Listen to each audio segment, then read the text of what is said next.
Hey guys, it's Rich with your Monday Spot on the Pagan Perspective, and this week we're talking about magic at home.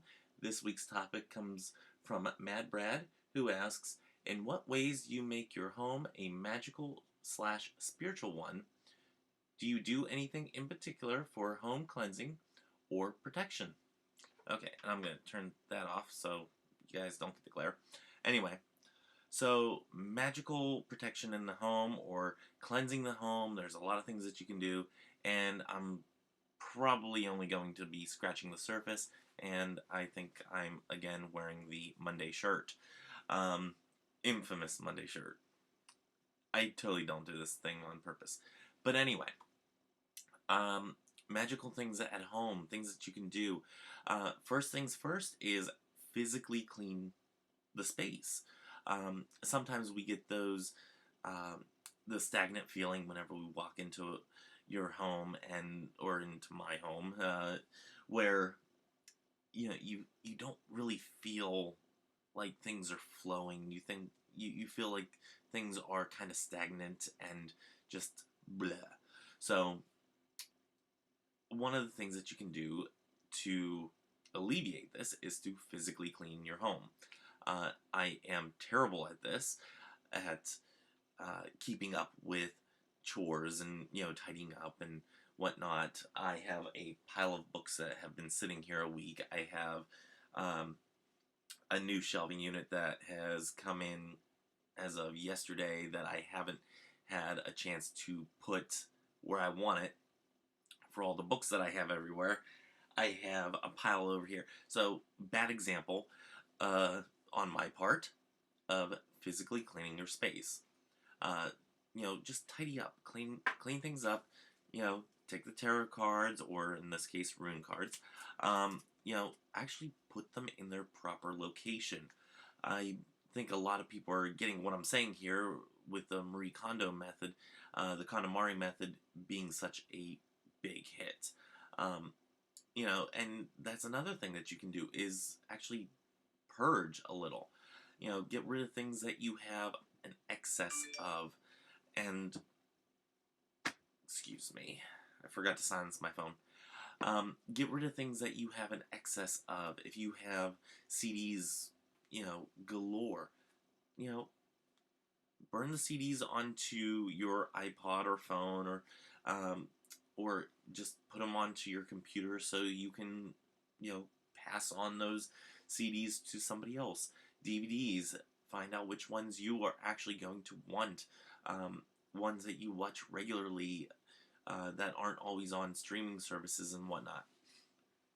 Doing things like that is something that may help alleviate that stagnant feeling. I know that I have a lot of books, and one of the things that I'm starting to do right now is going through those books and writing down the pieces of those books that I want to remember, and eventually getting to that point where I can pass them on to somebody else. So those are some things that you can do physically that can help alleviate that blah feeling, that stagnant feeling of your home. Again, not the greatest example here. Something else that you can do is whenever you are physically cleaning, using a floor wash, such as Florida water works well for this. Vinegar works for this.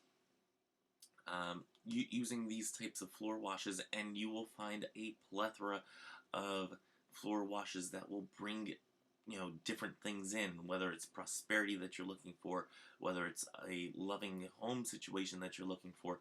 If you have a tile or hardwood floor washes are a way to go, definitely. Another thing that you can do, and that I do, I don't really use Florida water that often. I don't usually use floor washes that often because I don't have a lot of tile or hardwood in the future, hopefully. So, as of right now, I have a lot of carpet, which dampens the spirits, or dampens the energy in a room. Not a big fan of carpets, but you don't get that echo and everything, and it was already here, so. hey, I'm not going to change it if it's not needing to be changed right this minute. But one thing that I do is sound.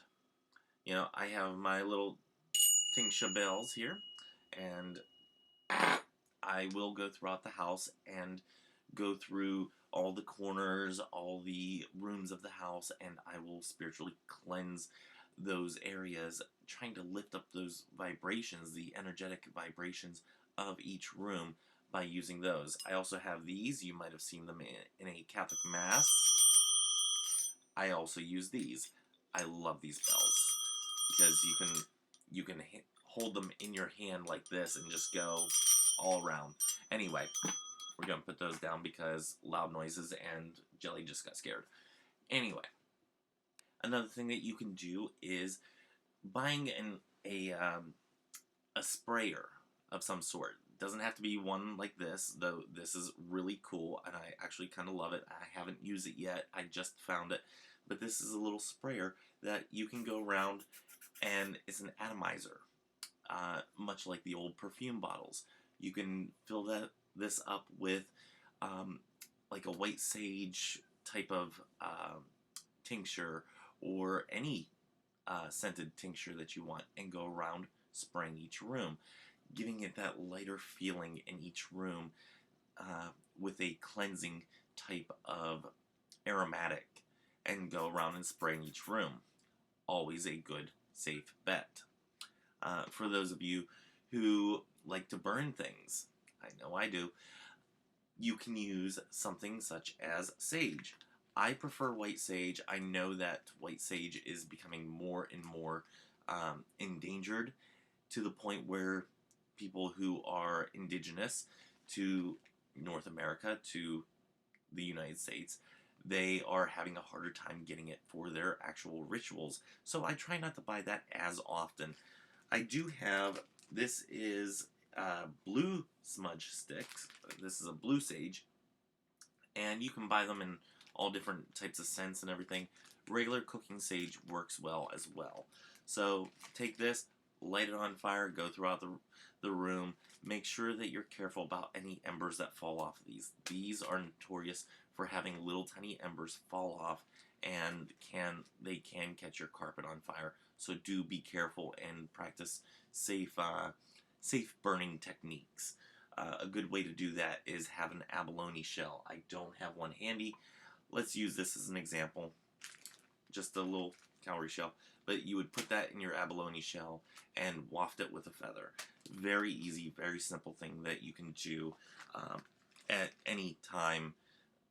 It doesn't have to be a major situation in order to use some sage, because it smells good, and you know, who doesn't like to burn a little something every once in a while? So those are some things that I do. Another thing that you can do is say prayers in each room of the house. You can, you know, borrowing from the Jewish tradition, is hanging a mezuzah. There is a, sorry, I have a cat hair. There is a tradition in the Jewish faith of hanging the mezuzah, and there is a set of prayers that you say when hanging it. There is a set of scripture that is wound up in a little paper parchment and placed inside the mezuzah. You know, having those touchstones like that is something that you can do. Hanging a font of holy water or moon water would be something that you can definitely do. Again, borrowing from another tradition of the Catholic tradition, where, you know, before you go into a room, you dip your hand in the holy water and you do the cross. Something that you can definitely do in your own home that can be tailored to your personal practice. So, something like that. Like I said, simply saying prayers in each one of the rooms. And also energetic work. Something that I do a lot more now than what I once did is energetic work, and you know, just trying to move the energy with my own body and my own movements and my own intentions, trying to move that energy throughout the room to kind of get it just to move like in a whirlpool fashion, so it's not sitting there being stagnant. That's something that you can do. The way that I do it is I will stand in a spot. I will basically ground to where I am releasing my energy, anything that I have on my mind, getting into that meditative state, and then pulling up cleansing energy from the earth, bringing it through my legs, through my body, and out my hands. Um, and if you like to do the projecting and receiving hand, that's just as good too.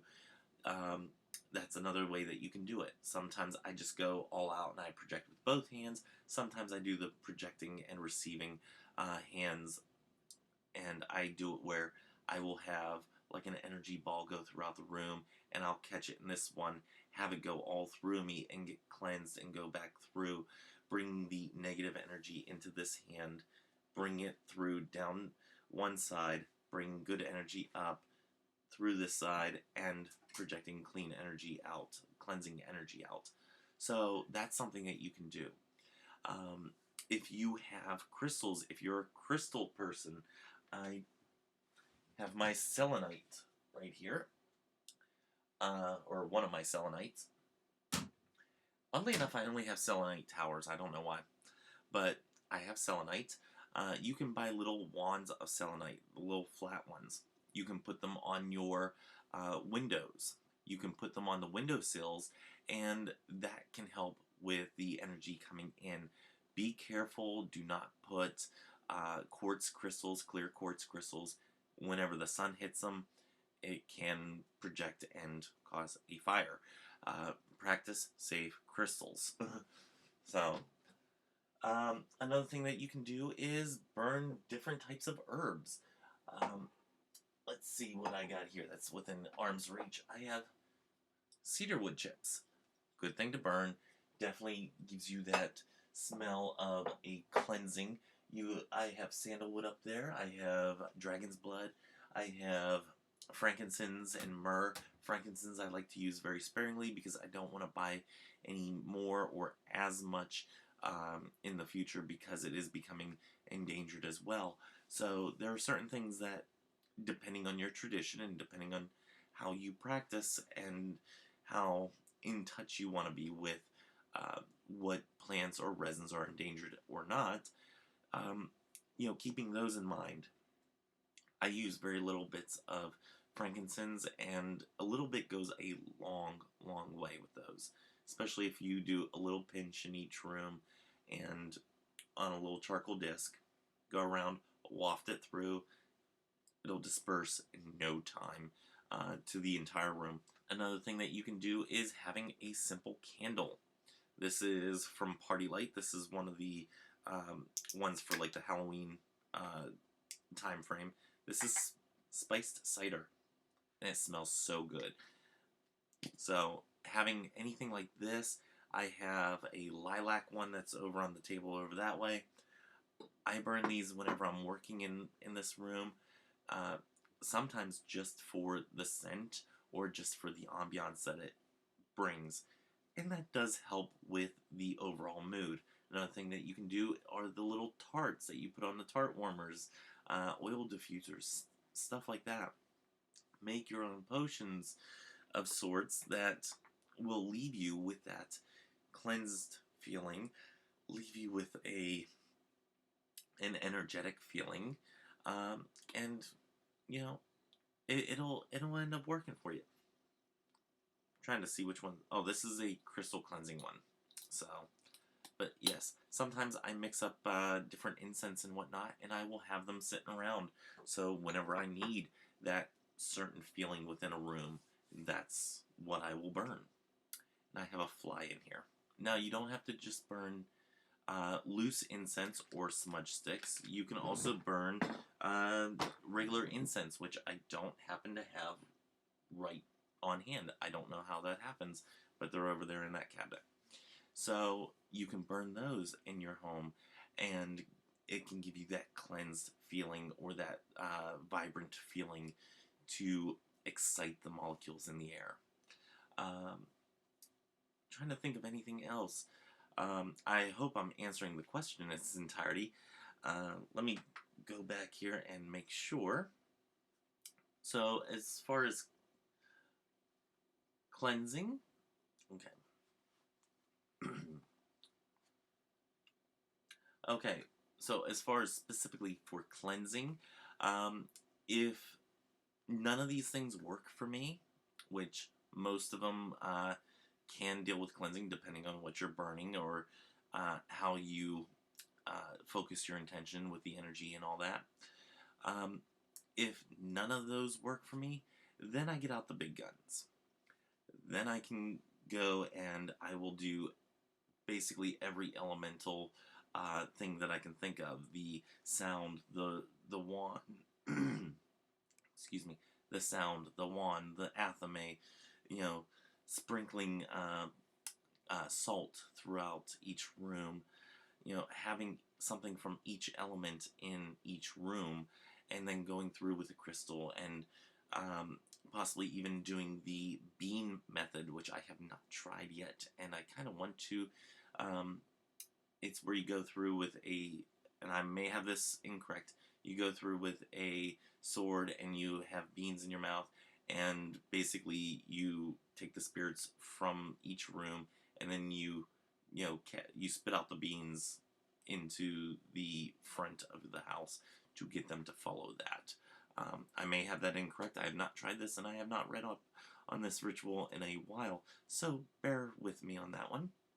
But whenever things get tough like that, I'll bust out every single thing that I can, including the holy water and everything else. As far as protection, I usually I don't even know how to describe it. I kind of put a net over my home. I don't really do anything that protective specifically for the home. Basically because I like my home to be open to any spirits that do want to come in and commune with me. My boyfriend does not like that quite so much, but I told him, I said, if anybody comes to bother you, direct them towards me. I'll take care of them. And I will listen or deal with them as, on a case-to-case basis as need be. So I try to keep my home pretty open for spiritual activity to come in, and I put things on lockdown pretty quick if they get out of hand. Again, putting an energetic net of protection over my house is something that I do, but I don't always keep up with it. I don't always feed that energetic net. I don't always consciously think of that being there, but I know that it's there when it needs to be. So, I think I've rambled on far too long. Next week is Subs Week, I do believe. Yes, next week is Subs Week. So I will catch you in July. Boy, this year is just chugging along. So I will catch you in July, and until then, may you have love, hugs, and ladybugs. Bye-bye.